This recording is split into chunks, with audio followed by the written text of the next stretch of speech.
Hello, everyone. Welcome to Follow Everton. It's Ryan here, your channel host. I hope you're all well.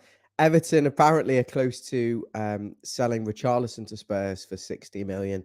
And I just want to know what people's thoughts and reactions are on this news because I've just been reading it now. Apparently, the deal structure hasn't actually been agreed, but they close or something about being a 60 million pound deal. And personal terms have apparently been agreed. I just want to know what everyone's thoughts are with regards to this. I've got Hugh coming in straight away. He says he's depressed. I know I'm smiling, but I feel completely the same. And good evening to you, Chris. Hugh, I'm just going to touch on that. He's one of a few players that I would really not like Everton to sell. I don't think there's many players at the club that are untouchable, really. I think everyone's got a price, but he would be right at the bottom alongside Anthony Gordon and Jordan Pickford and a couple of others that I really wouldn't want to be selling, that I'd really be desperate to hold on to. And it looks like Richarlison has said to Frank Lampard, look, I want to go and play Champions League. I want to play in my preferred position, apparently. Well, that doesn't make sense because he's not going to play up front instead of Harry Kane at Spurs. So that's very bizarre. But look, the Champions League football, we can't compete with that. We're nowhere near it. And at this rate, I think we'd be lucky to even, do what we did last season. And we have to respect that we've had 4 years of service. And at the moment, we're a club where the players, when you're good enough, you outgrow us and you move on. We're not a destination club yet. I'm hoping at Bramley-Moore in 2 years, there'll be investment and we'll be seen as a destination where you can compete for things. But at the moment, under this ownership and under this management, maybe not the management, but at the moment, the bottom line is we can't match Richarlison's ambition. Now, it's unfortunate. Obviously, we paid 45 million for him. And we're getting 60 to 65 million back. Apparently, it's not a lot of money. It's not like we're making a profit. This is purely a deal to appease the player. It's nothing to do with, absolutely nothing to do with us wanting to sell him or needing to sell him. Because I think we're comfortable. But this is to do with Richarlison wanting to go. And I think it's down to the fact that he's probably reached where the limit at Everton, certainly the next 2 to 3 years. I think if he did stay for Bramley-Moore, I think we'd be in a much stronger position. But players, you've got a short career as a footballer, and he's ready to move on. It doesn't mean he doesn't love the club and love the fans. I just think sometimes this happens. But I am very disappointed, obviously. The thing about him wanting to play in his preferred position doesn't make sense to me because I don't even think he's going to play a lot of games for Spurs. I think they've got Son and Kane, and I think they've got some other player they signed. I'm not even going to try and pronounce his name, but he's played pretty much every match as like the three up front. Maybe he'll come in and rotate with them, and they'll have options, obviously. But I'm not sure he's guaranteed to play week in, week out. That's the point I'm making. Apparently, Spurs have been trying to get rid of all and sundry to us. Steven Bergwijn, one of many names. We've held a long-standing interest in him as a player at Tottenham before he went there as well. So but there is a chance we could get Bergwijn maybe on loan. I really hope we're not getting players included in this deal. There's not really anyone on the fringes of Spurs that excites me. They got Ndombele, he's going to go. Harry Winks is another who's been linked for me. That would just make me feel even more depressed if it's Harry Winks coming in because I think he's useless. I mean, the whole transfer saga thing is quite interesting. You've got Rafinha now going to Chelsea. Jesus is going to Arsenal. And Spurs are in the mix for all of these names. Spurs are fighting for Richarlison. It's a pity, perhaps, that Chelsea didn't get Ndombele. It's not Ndombele. That Chelsea didn't get someone Dembele at Barcelona. He's on a free transfer. It's a pity they didn't sign him because then I think Spurs could have gone in for Rafinha instead of Richarlison. But it is what it is. Chelsea are not getting Dembele anymore by the looks of it. There's also talk of Chelsea getting Neymar. But at the moment, they're getting Rafinha. And Jesus is going to Arsenal. So it looks like Spurs is the only real destination for Richarlison. I know they're in the Champions League right now. I know they've got a massive stadium. I know they've got massive potential as a club. They've got a world-class coach. But if you're going on fan base and history, for me, Everton are a bigger club. I don't see it as a step up in that direction. I see it as like a sideways sort of step there. It's obviously a step up into the Champions League, and in terms of the management, the way that club is run is far superior than us. And they've got the stadium, and they've got a better squad, and they've got Champions League. So in that regard, absolutely, it's a step up for him.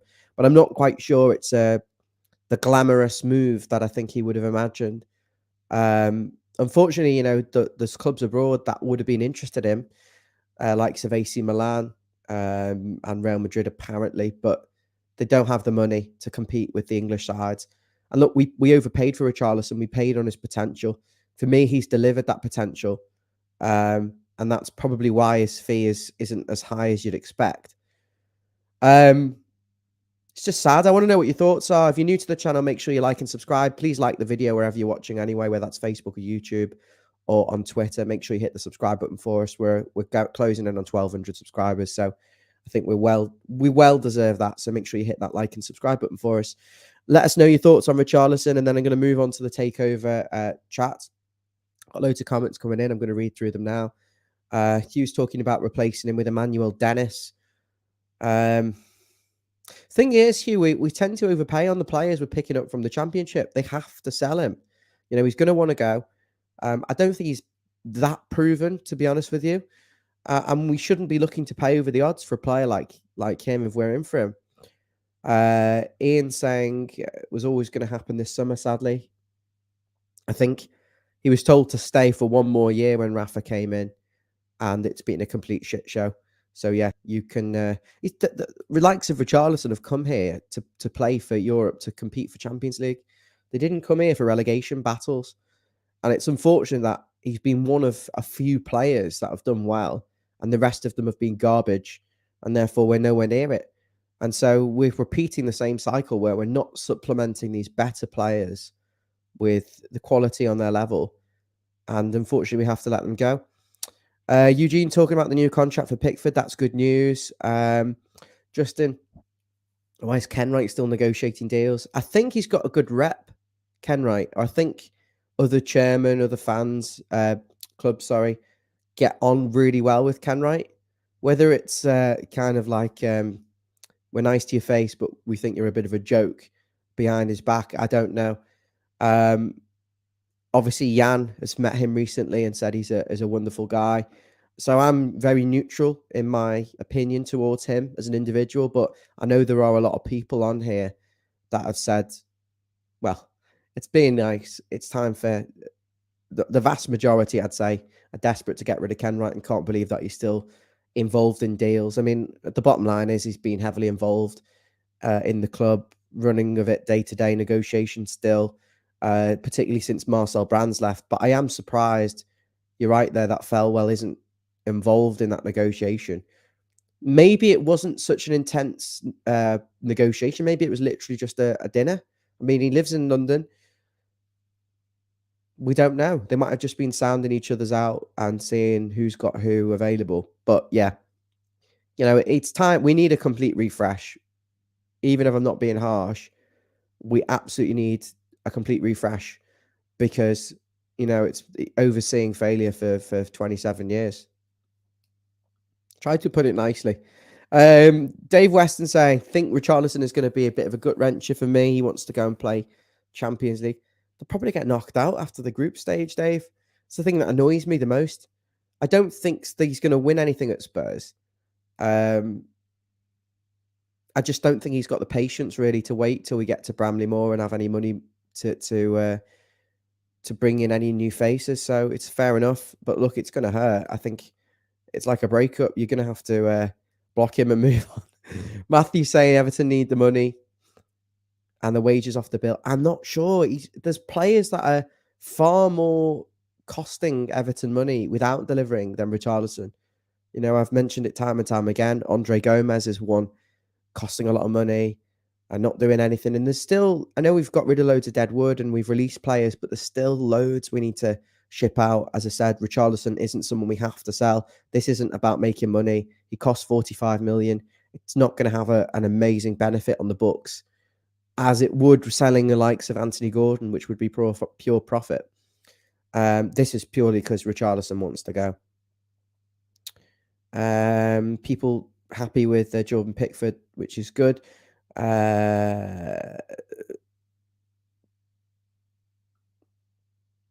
Dave talking about fringe players at Spurs. I agree, Dave. It's infuriating that we are still making the same mistakes that we've been making previously, where we're looking at signing fringe players at clubs that are doing better than us. And for me, insanity is repeating the same mistakes over and over. You know, Harry Winks has been talked about quite a lot. I know Dan on the channel's been adamant that he's a good signing, but for me, I think he's more of the same. Another lightweight midfielder that isn't very good defensively, isn't very quick, and doesn't offer anything going forward. So I would be avoiding him like the plague, but also looking at the names we've been linked with. There's a lot of reject type players. There's not a lot of players we're looking at that are wanting to take the step up. And if so, I think we're getting outbid. I know Lewis Potter at Hull is going to Brentford, and we've held an interest in him. So what does that say at the moment? But I know a part of this video is talking about the takeover.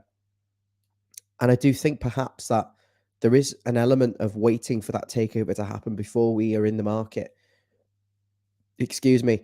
Perhaps we are a little bit hamstrung at the moment and can't actually bring anyone in until, you know, some things have changed, because you look at where the money was coming from. Usmanov is obviously sanctioned, and Farhad Moshiri, a lot of their business investments are in Russia. So heavily impacted. And I think their position obviously has become untenable. So the club's for sale. And I think it's only when the takeover happens, and whether it is to this American Consortium, which we'll go over in a moment, or not, or another party, I think it's imperative there is a change of ownership. I think they've taken the club as far as they can, and if we can't invest in the transfer market, you know, it's criminal. We could easily get relegated next season if we sold Richarlison and brought no one in.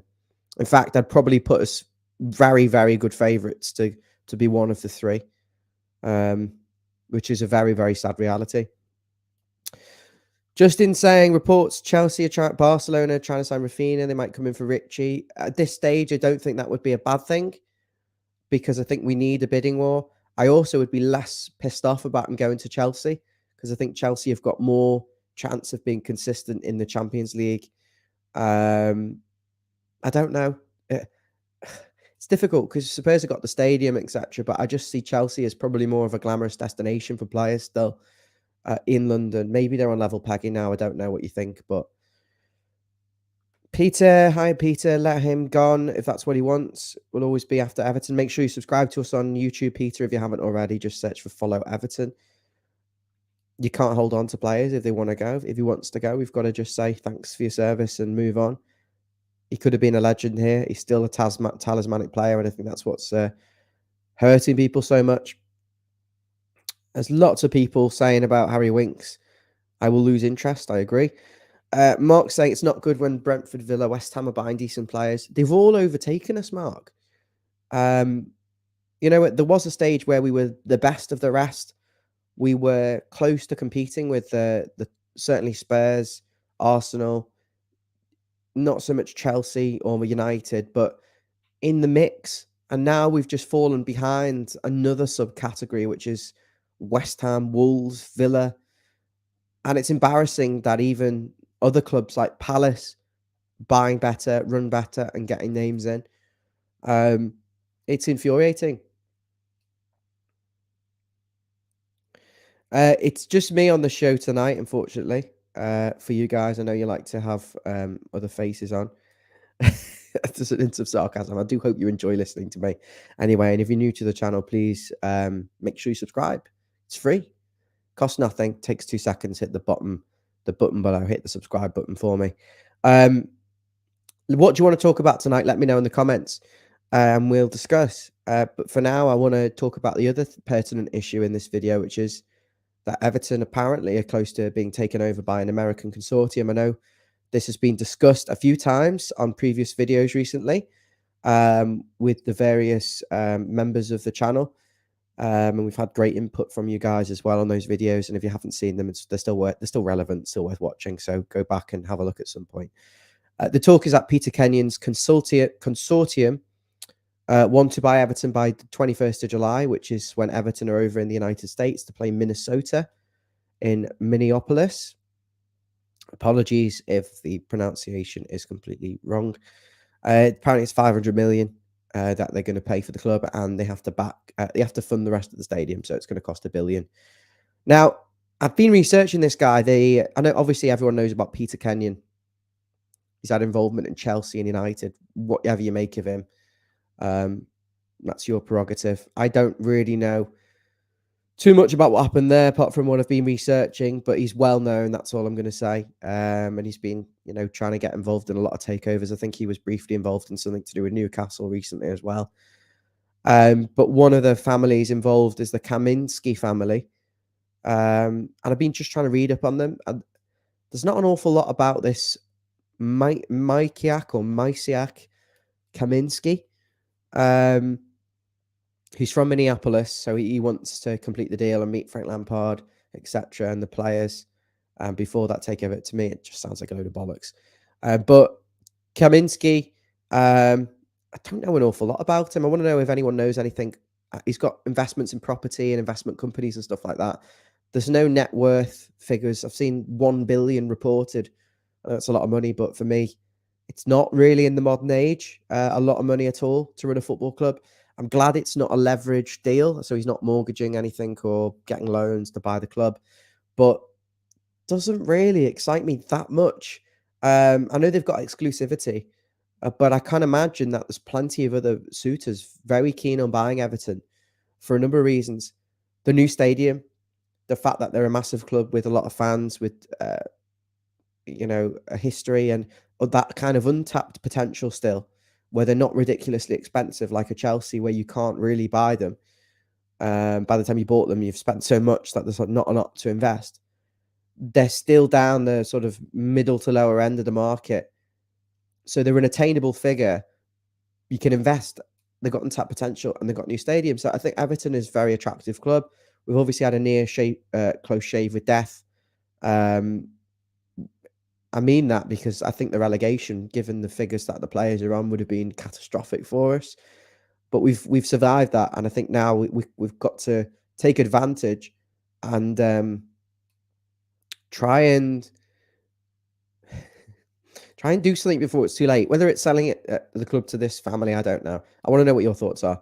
Anyway, they want to complete the deal. There's a few of them involved in his family. What was interesting, I think it was the Times, don't quote me, or the Telegraph, one of them. And the way the reporting came across with the article, and I've got the article here, I don't know if you've seen it, but it come across like a big PR stunt for the buyer. It was almost like Kenyon or someone involved, maybe Kaminski himself. It was like they put it forward to Telegraph Sport, by the way, to try and maybe convince people, I don't know, maybe to win some PR battle. I don't quite know. But the article says they had ahead of terms. They've got a period of exclusivity. This Kaminski's investments are in real estate and investment companies. They'll clear the debt. They'll spend within FFP. I don't see how that can make any difference unless they've got some crazy self-sponsorship deal or something lined up. I don't know. I don't think that makes any difference, really. Their wealth is from investments, as I've said. I also read just now, though, on Twitter that apparently the buying of the club won't even touch the sides of their funding, of their wealth. Bloody hope not. Apparently they're very passionate and they want to transform Everton. They're aware of the passionate fan base. They want to restore it to the past glories. They understand the game, the emotional power of the game, Everton's values and histories. The Kaminski, Mikhail, he's got a son called Mikhail. They want to own various sports and franchises. Is that good? I'd rather we had someone who had their full focus and attention on Everton. That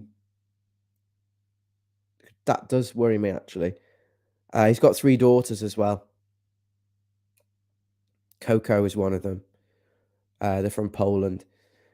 I don't know what this whole article was about. I mean, it wasn't really telling us an awful lot new, but it felt like a big PR exercise. If you've not seen it, it's on. Sorry, I had it before. Keep forgetting Telegraph. And I'm happy to share that with anyone who wants to see it. What do we think? Do we want to sell to this guy? I'm going to go to the comments now before I wrap things up. Dave is saying he has a $30 billion company. I think he's a chairman. I don't think he owns a $30 billion company. Dave, can you find out for information? The money is going to build the ground and not players for the next 2 years. I think there was an element of that with Rafa to just try and steady the ship, try and get us through to the new stadium in the Prem. Stable.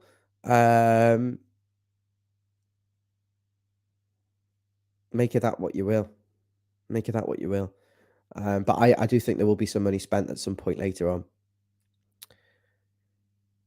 So what we don't want is someone who can just throw money. Well, the problem is, Dave, we haven't been able to actually throw any money at the club anymore because we're completely hamstrung.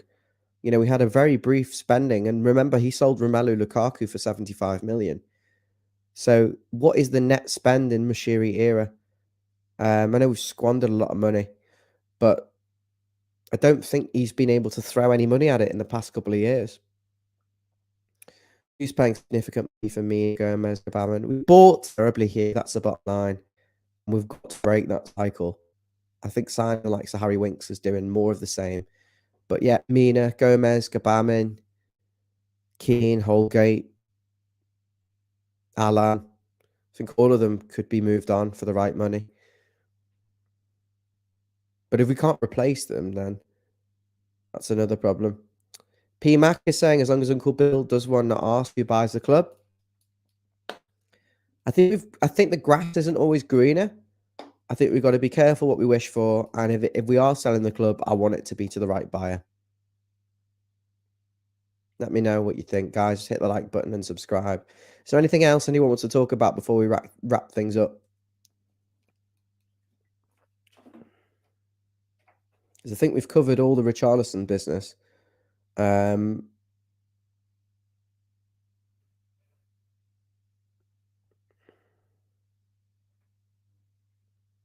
to get Dan to come on.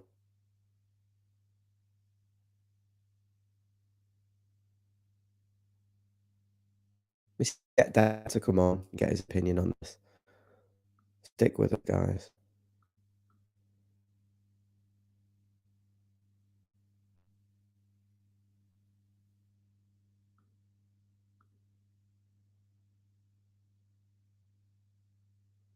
Why is it not letting me?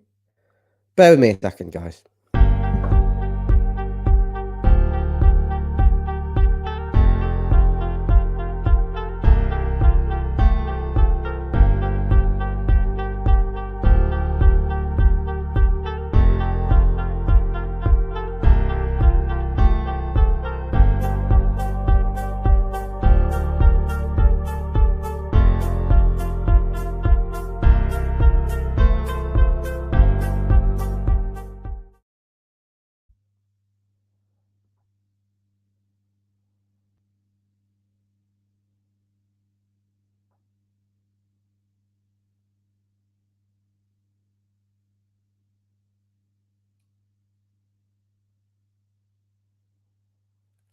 Sorry about this, guys. I'm just trying to share this link so that I can get Dan on, hopefully, for a few minutes, just to give his thoughts on the takeover news and also the news that Richarlison to Spurs is at quite an advanced stage, despite the fact that no fee has technically been agreed.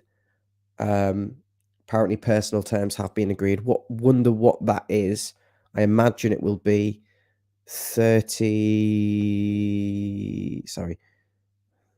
around 175,000 a week, possibly 200,000 a week. I don't think Spurs will break their wage structure for him. I don't think they pay the biggest wages. That's why I'm surprised that he hasn't pushed or waited for Chelsea. If he had a good season next year, I think he could potentially go higher than Spurs. That's the way I'd be aiming it to him. I'd be offering him a release clause contract, another contract with a release clause that he can go next summer to a Champions League club for 75 million or 70 million, that's probably what I would say, and let him have a better season and hold that for a better move. See you later, Chris. I don't think I'm going to be able to get Dan on, to be honest, before I wrap things up. So I'm going to wrap it up, guys. Thanks for watching, everybody, and make sure you hit the like and subscribe button for me. We'll be back as soon as there's some new news, something relevant as well. I'll be on here with our fellow pundits. Take care, thank you, and I'll see you soon.